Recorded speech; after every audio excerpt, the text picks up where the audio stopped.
I didn't think closing a gate would nearly get me arrested, but that's exactly what happened. Because the moment I clicked that padlock shut, the HOA president came sprinting down the road in slippers, yelling like I just committed a felony. Hair in curlers, voice shaking with rage, screaming about community access and unauthorized barriers. I told her calmly, "It's my gate on my property." She didn't care. She called the cops anyway. And when they arrived, she pointed at me like I was trespassing on her land. But here's what she didn't know. While she was throwing a tantrum over a metal gate, I was sitting on a document, a very legal, very binding document. That gave me ownership of something she didn't even realize she'd lost. Her lot, her personal lot, signed, sealed, and now mine. And by the time this story ends, she'll go from HOA tyrant to tenant under me. So if you've ever dealt with a power-tripping neighbor, an overzealous HOA, or someone who just couldn't stay in their lane, this story is for you. Because I didn't just shut the gate, I shut her down. It started 2 weeks after I moved in. 5 quiet acres just outside town. Gravel road, tall trees, no street lights, no drama. That's why I bought the place. No HOA, no neighbors breathing down your neck. Just peace, but you know how it goes. Trouble doesn't knock. It walks in uninvited. Her name was Linda, HOA president. Or, as she proudly introduced herself, Linda Monroe, chair of the Greater Oak Trails Residential Integrity Council. Impressive title for someone whose power came from clipboards and gossip. The first time we met, she stood at my gate, arms crossed. "You'll need to keep this unlocked," she said. "This is a shared community access point." I raised an eyebrow. "This road is on my deed. I bought it. I maintain it." She smiled. One of those smug, "we'll see about that" smiles. A week later, violation notice, taped to my front door. Unauthorized barrier. 50 fine. I laughed, tossed it in the trash. Then came another, and another.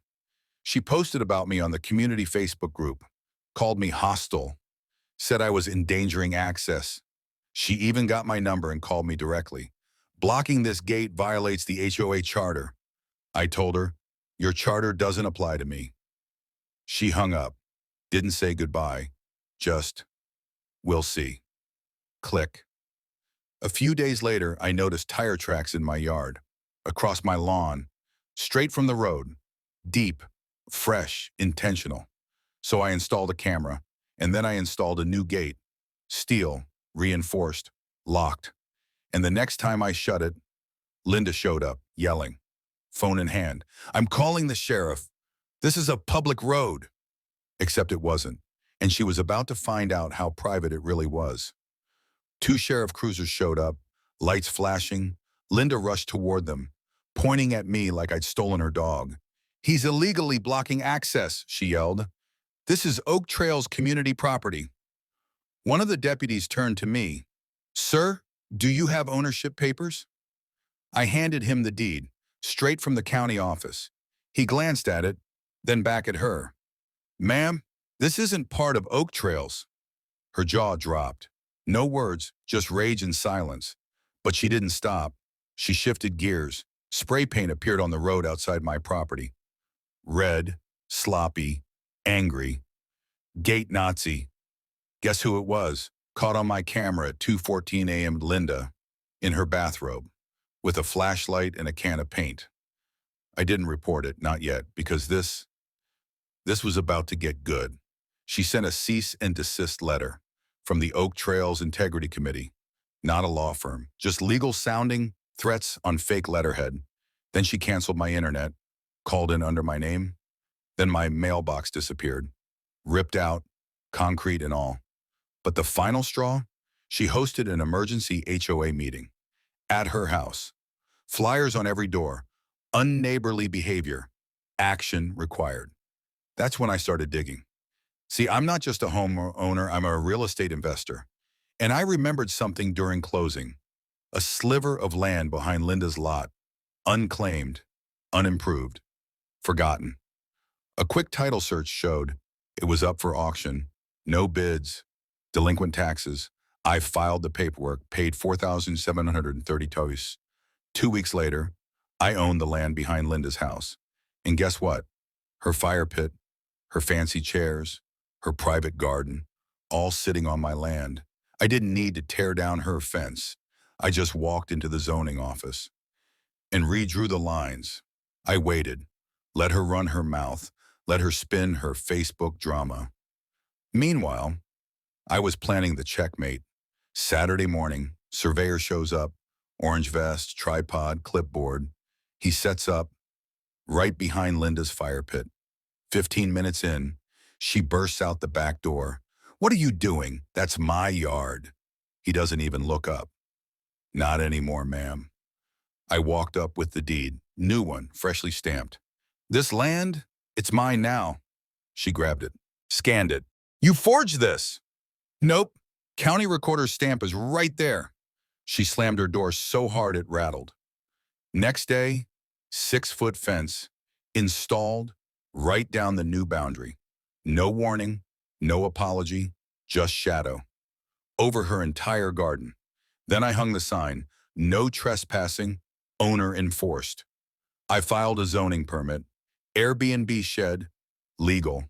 And just by doing that, she was now in violation of her own HOA charter, because according to Rule 4.6, structures bordering HOA lots must be disclosed. I CC'd the board and zoning with photo evidence. 2 board members resigned within the week. The HOA collapsed like a cheap lawn chair. And Linda, she was alone at the top, raging in a room full of silence. Then came the final play. Quiet, title McShawn. Turns out her survey was 5 feet short. Her fire pit, legally, on my lot. So I served her 14 days to remove all personal property. She cried. I shut the gate. Day 14, nothing moved. So I moved it for her. Contractor shows up. Flatbed, tools, clipboard. I knock. No answer. I call out, "Linda, as per legal notice, removal begins now." We dismantled the fire pit, stacked the chairs, even boxed the flamingos, set it all neatly on her side. Deputy shows up. I asked him to document it. Everything by the book. And when we lifted the gnome, contractor asks, "Want to smash it?" I laughed. "Nah, let it haunt her." Then she finally opened her door. "You're evil," she shouted. "You ruined everything." I walked up, calm, handed her a sealed envelope. "What's this?"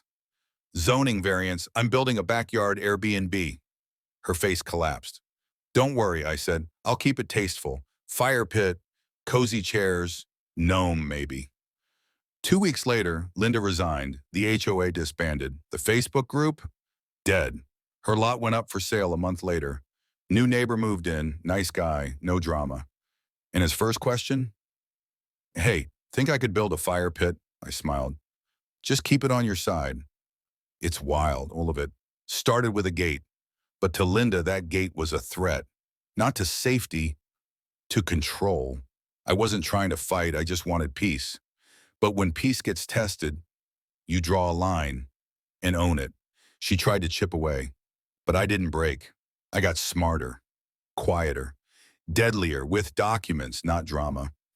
In the end, it wasn't about revenge. It was about boundaries. Bullies don't need power. They just need you to believe they have it.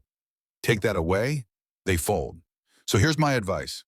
Don't yell, don't scream, own the land they think is theirs, and let the silence do the talking.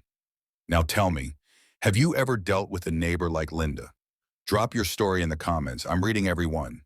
And if you made it to the end, comment "gate closed" so I know you're one of the real ones. Like, subscribe. And remember, sometimes the best revenge is real A.